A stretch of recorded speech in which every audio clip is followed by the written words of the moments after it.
My recommendation is to understand that this is a long game. You're going to be eating for the rest of your life. If you don't see results in 3 months or massive results in 3 months, that's not that big of a deal. You have 3 more months, and then 3 more months, and then 3 more months, and then 3 more months. And the alternative is letting your health continue to worsen. The alternative is just letting your body break down at the rate that it will when you don't take care of it. And over time, that gap becomes larger and larger between where you will be when you're making healthy choices and where you will be when you don't. The older we get, the more quickly our body will break down if we're not taking care of it. And we can preserve and mitigate a lot of the negative effects of aging by taking care of ourselves, by the daily maintenance. Welcome to the Nutrition Science Podcast, where we help you cut through the noise and make informed, science-based decisions about nutrition and your health. How's it going, everyone? Welcome back to another episode of the Nutrition Science Podcast. I am your host, Dr. Adrian Chavez, and in this episode, I want to talk about having realistic expectations and managing your expectations properly when making nutrition and lifestyle changes. So this particular topic is a result of a conversation that I had earlier this week with a client who said that she had lost 2 pounds over a 2-week period, and she was very frustrated. And the first thing that I said to her was, what happens if you lose a pound a week every week for the next year? And that was a perspective shift for her because she doesn't have 52 pounds to lose. That's beyond the amount of weight that she could reasonably lose over a period of a year. And her thought from the beginning was 2 pounds is not enough. It should have been more. And I see this so often with clients. And that's one of the good things about working with a coach is they can help you to manage your expectations. They can help you to reframe your thinking.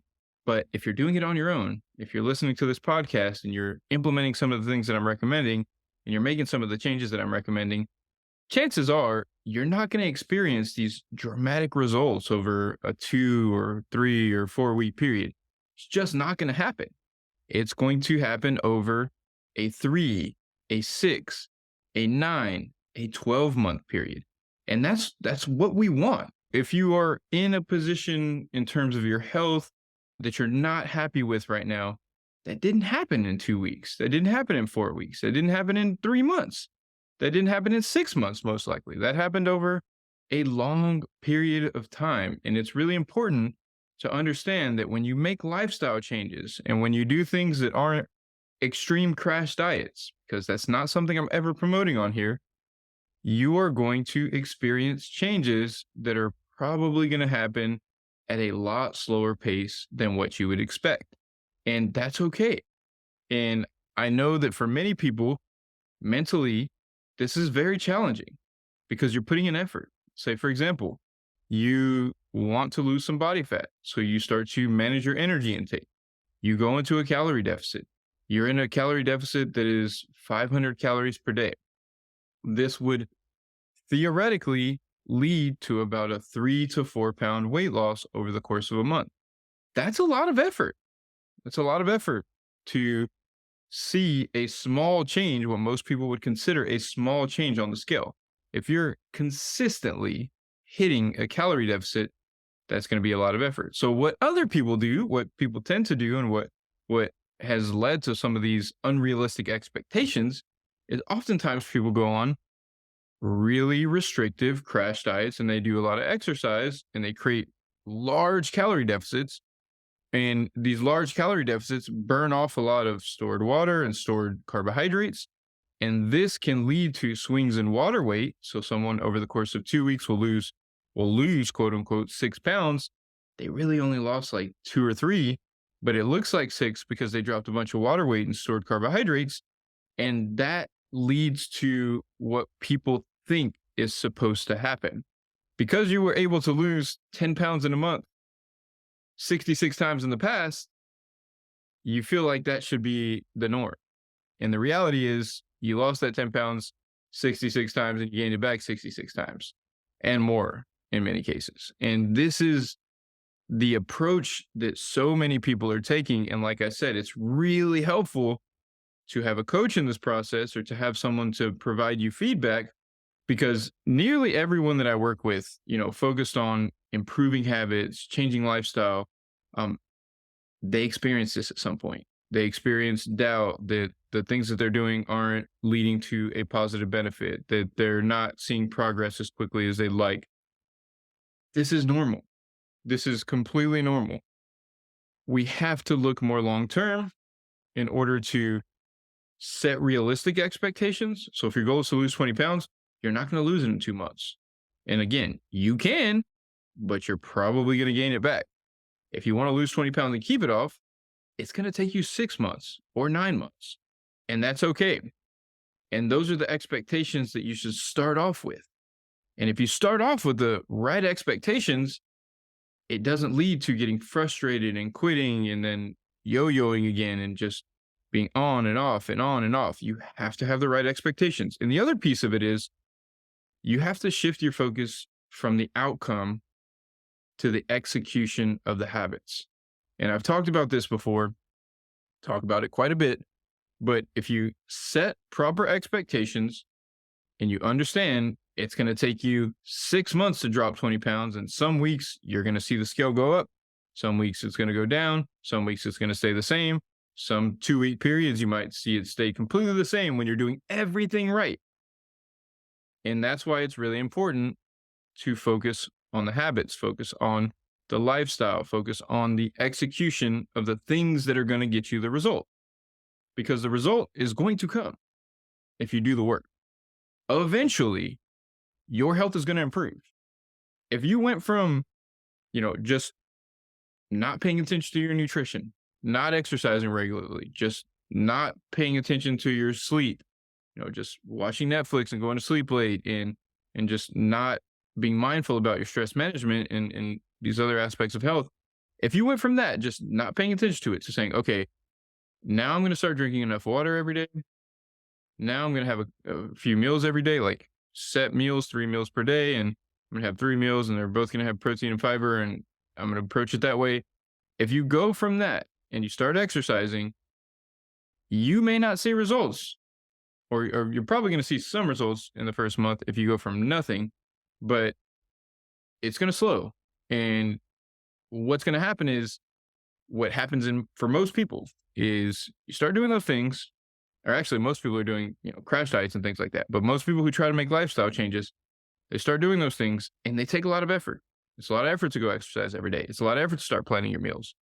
And the effort doesn't seem to be matched by the amount of benefit that you're receiving. And the reason is because that benefit compounds over time. The amount of benefit that you receive is unnoticeable at first. Unnoticeable in the first couple of weeks, usually. It just feels like struggle and pain and difficulty. And you might see some small changes in the scale, and that's where people get excited. But if you're chasing scale changes, you're going to move yourself in the wrong direction. You cannot focus completely on trying to see the scale go down every day or every week because it's going to fluctuate. It's going to fluctuate based on your hormones and many other factors. I discussed this in much more detail in the Energy Balance podcast. You can check that out. Published that a couple of weeks ago. That goes in depth on energy balance and how energy balance influences weight loss. So we're talking about that quite a bit in this episode. If you want more context, go back to that episode and check it out. But when you start to make these changes, it's going to take time. It's going to compound. It's going to take month after month after month after month. And what's going to happen is you're going to look back because it's so gradual. You're going to look back a year from now and be like, oh, wow, I'm in a completely different place. I've seen it over and over and over again with clients, with friends. When you stay consistent, and again, it doesn't have to be 100% consistent. I've talked about this in previous episodes as well. Like consistency means, hey, I'm generally sticking to these things and I'm going to do my best to do that. And I'm not going to let things throw me completely off. And I'm just going to do my best to stick to these, basic principles. And for most people, it's going to be either right amount of energy, make sure you're eating plenty of fiber, make sure you're eating plenty of protein, stick to a generally consistent meal pattern, and move 30 minutes a day. If you're doing that stuff, you're doing it consistently, and you do that for 350 days out of the 365 days of the year, you're going to be in a different place next year. Your health is going to be in a different place next year. And that's going to continue to compound with consistency over time. But you have to get past that place where you feel like you're not getting results. And you may feel that way the whole time. Like you truly may feel that way the whole time. And that's where you have to learn how to enjoy the process a little bit more. You have to learn how to start enjoying your workouts and engaging in types of movement and physical activity and exercise that you're going to enjoy and that you're going to look forward to. You have to learn how to build meals that you enjoy when it comes to nutrition. Because if it's just miserable and then the results are minimal, there's no way that anyone's going to stick to that, over a short period of time. And so it should be sustainable, manageable. It's going to take effort. It's going to take effort. This is another thing that I was talking with a client about recently as well. Is she was saying, "Hey, I'm doing great. Things are going in the right direction." One of the things that I just realized is like this is hard. Like it's hard to be planning ahead all the time. It's hard to fit in my workouts all the time. Um, it is. There's no other way around it. Like it's harder than the alternative. It's harder than not planning your workouts. It's harder than just eating whatever. But the outcome that you get is better health, better quality of life, better mental health, better well-being. And on the other side of things, if you don't pay attention to your health, what you're going to get is lack of energy, poor mental health, developing chronic health issues. And so while taking care of your health is hard, so is being unhealthy. That one doesn't take effort. It's hard. It just doesn't take planning and effort. It just takes not planning and not putting in effort. And then you have to deal with the hard as a consequence.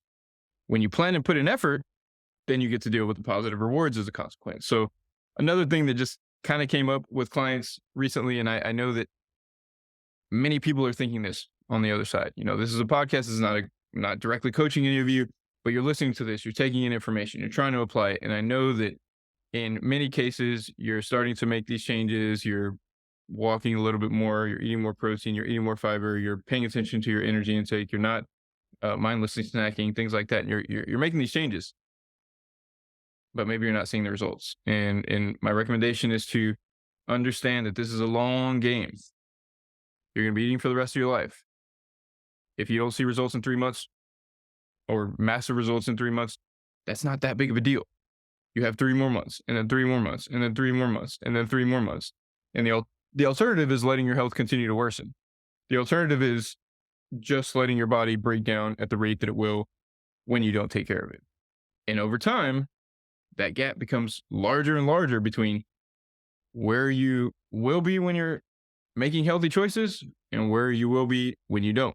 The older we get, the more quickly our body will break down if we're not taking care of it. And we can preserve and mitigate a lot of the negative effects of aging by taking care of ourselves, by the daily maintenance. Just like if you had a car and you never changed the oil and you never changed the brakes and you never did anything to maintain that car, it would break down more quickly and it would start to have a lot of problems earlier in its life. It would have all these problems at 100,000 miles or 80,000 miles or something. But if you really took care of it, you can create a situation where it's very unlikely that these things are going to occur until later on down the line. And that's the goal. The goal, we're not going to be able to live forever. These anti-aging, longevity, lifespan enhancing, biohacking type people, they're selling us a false dream. We're all here temporarily. A large part of our longevity is decided by our genetics. Now, we do have control over that with our lifestyle, and that can add a substantial amount of time to our lives when we're doing the right things in terms of health. But we all know the examples of people who smoke and drink and live to 100. We hear these stories all the time, and that's because genetics do play a large role in how long we live. But our quality of life, our physical capacities, our risk for various chronic illnesses are largely determined by the way that we live our lifestyle.